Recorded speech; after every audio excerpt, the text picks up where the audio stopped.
Apakah benar ada kudeta di Tiongkok terhadap pemimpin tertinggi di 3 jabatan penting di negara Tiongkok yang dipegang oleh Xi Jinping? Berita ini berasal dari India namun dengan cepat menyebar ke seluruh dunia melalui sosial media. Kata kunci China coup menjadi trending topik di sosial media. Kalau benar hal ini terjadi, Xi Jinping dikudeta, maka ini akan menggemparkan dunia. Shocking news yang akan membuat kepala negara banyak dunia ketar-ketir. Jabatan mereka bisa digulingkan juga karena banyak faktor.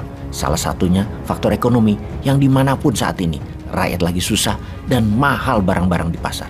Kudeta Xi Jinping jangan-jangan menjadi menginspirasi oposisi di banyak belahan dunia, terutama ketika pemimpin berkuasa menggunakan strategi otoritarian. Apapun itu sebaiknya kita detailkan apa yang terjadi di Tiongkok. Pertama, who is Xi Jinping?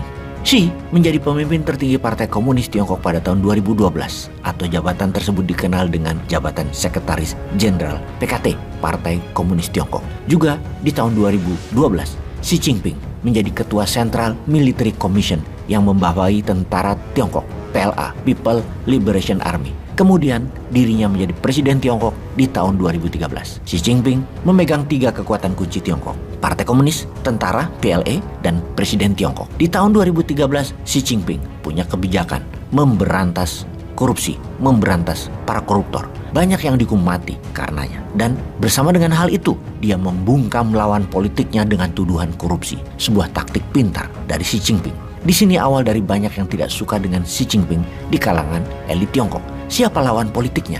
Mereka adalah orang-orang mantan pemimpin Tiongkok sebelum Xi Jinping. Orang-orangnya Jiang Zemin dan orang-orangnya Hu Jintao. Khususnya orang-orangnya Jiang Zemin. Sekedar mengingatkan bahwa dalam 40 tahun terakhir ada 1.100 bilioner atau pengusaha triliun rupiah nilainya di Tiongkok. Banyak yang jadi karena kebijakan Jiang Zemin yang mengatakan biarkan swasta menjadi kaya dan makmur.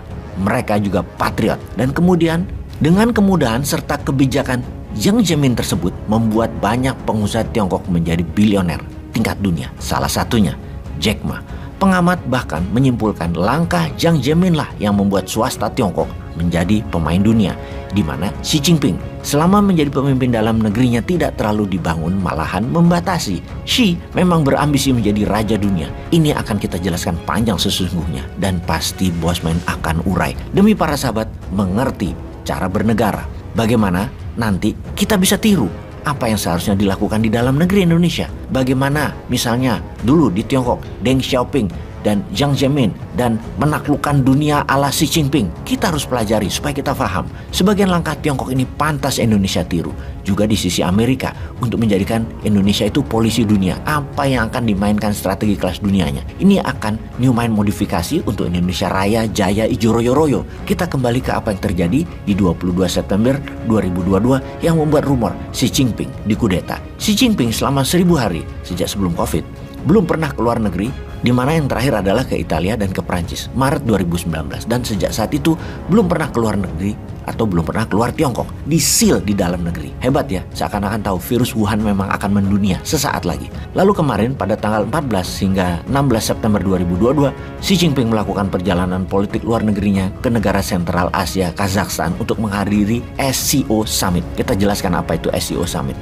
SCO adalah Shanghai Cooperation Organization atau Pakta Shanghai, merupakan sebuah organisasi antar bangsa di kawasan Asia yang dianggotai oleh China atau Tiongkok, Rusia, Kazakhstan, Kyrgyzstan, Tajikistan, dan Uzbekistan. Kecuali Uzbekistan, semua negara sebelumnya adalah merupakan anggota Shanghai Five yang didirikan tahun 1996. SCO dideklarasi pada 15 Juni 2001 setelah Uzbekistan bergabung. Organisasi ini adalah kerjasama antar negara dalam bidang perbatasan perekonomian, energi, dan kebudayaan yang menjadi penyeimbang kekuatan dari organisasi NATO dan Amerika. Di tempat ini juga SCO Summit, Putin bicara panjang dengan Xi Jinping, di mana Xi Jinping di dalam negerinya baru saja mengeksekusi mati 3 pejabat senior anti Xi Jinping di PLA atau petinggi People Liberation Army. Ketika Xi Jinping tidak ada di tanah airnya, sedang ada di SCO Summit, terjadi meeting rahasia yang berencana menggulingkan Xi Jinping.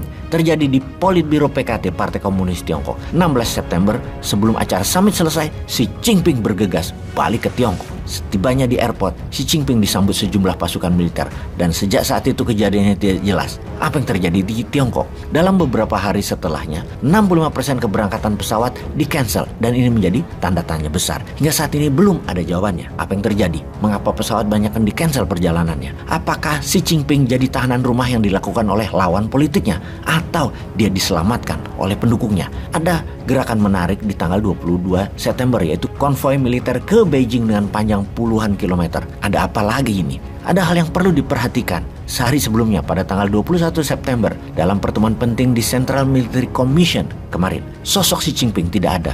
Hanya sosok Zhu Qiliang dan Zhang Youjia, petinggi Politbiro PKT dan Vice Chairman serta Military Commission saja yang muncul dan memberikan pidatonya. Ini menjadi banyak tanda tanya bagi pengamat. Mengapa Xi tidak ada?